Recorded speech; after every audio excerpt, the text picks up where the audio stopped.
Hello students, welcome back to the online learning of mathematics. Today, let us learn lesson number 13, congruence of triangles. In previous online lecture, we learned different tests of congruency of triangles. First, SAS test, that is side angle side test. In this test, if two sides and the included angle of a triangle are congruent with two corresponding sides and the included angle of the other triangle, then the two triangles are congruent by SAS test. Second, SSS test, that is side test. In this test, if three sides of a triangle are congruent with the three corresponding sides of the other triangle, then the two triangles are congruent by SSS test. Third, ASA test. In this test, if two angles of a triangle and the side included by them are congruent with the two corresponding angles and the side included by them of the other triangle, then the two triangles are congruent by angle side angle test. Fourth, hypotenuse side test. In this test, if the hypotenuse and a side of a right angled triangle are congruent with the hypotenuse and the corresponding side of the other right angled triangle, then the two triangles are congruent by hypotenuse side test. Fifth, AAS test. In this, if two angles of a triangle and a side not included by them are congruent with corresponding angles and a corresponding side not included by them of the other triangle, then the two triangles are congruent by angle angle side test, that is AAS test, also known as SAA test. Now let us solve practice set 13.2 of our textbook. Question number 1. In each pair of triangles given below, parts shown by identical marks are congruent. State the test and the one-to-one correspondence of vertices by which triangles in each pair are congruent. Also, state the remaining congruent parts. Question number 1. First sum. In this given figure, you can see there are two right-angled triangles, that is triangle MST and triangle TBM. Here, side MS is congruent to side TB as they are shown by identical marks and it is given. Angle S and angle B, they both are 90 degrees. Therefore, their measures are same and hence angle S is congruent to angle B. And Side empty is a common side between both the triangles. Therefore, side empty is congruent to side empty. Therefore, triangle MST is congruent to triangle TBM by hypotenuse side test.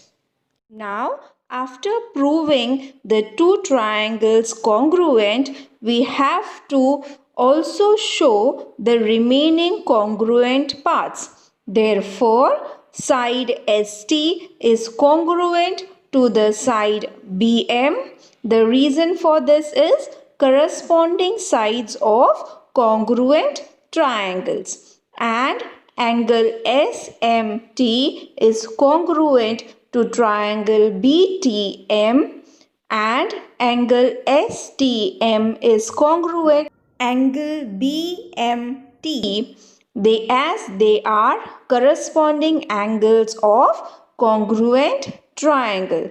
When we prove two triangles congruent, the other remaining parts or the other remaining corresponding parts are also congruent of those triangle.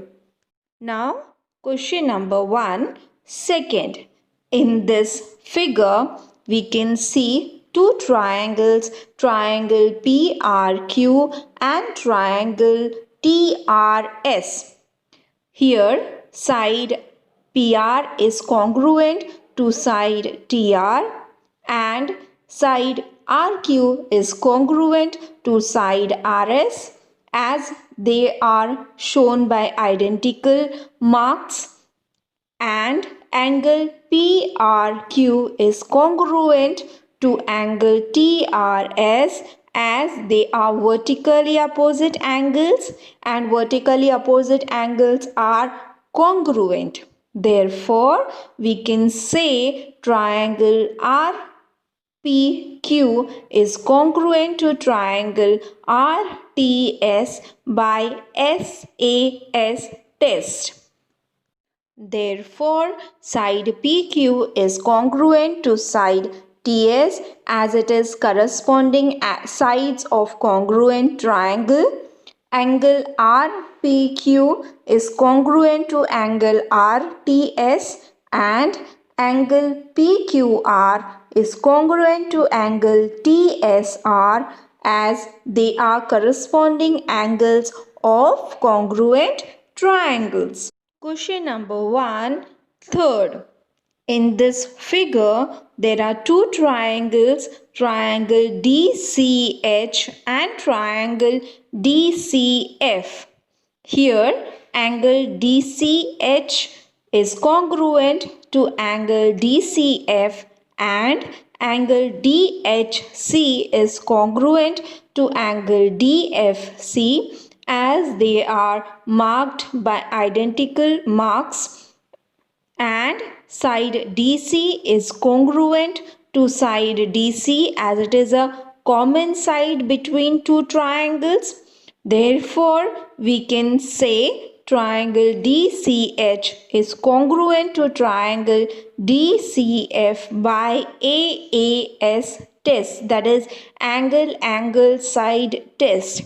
Now, side HC is congruent to side FC, and side DH is congruent to side DF, as they are corresponding sides of congruent triangles, and angle HDC is congruent to angle FDC, as it is corresponding angles of congruent triangles. Now, question number 2.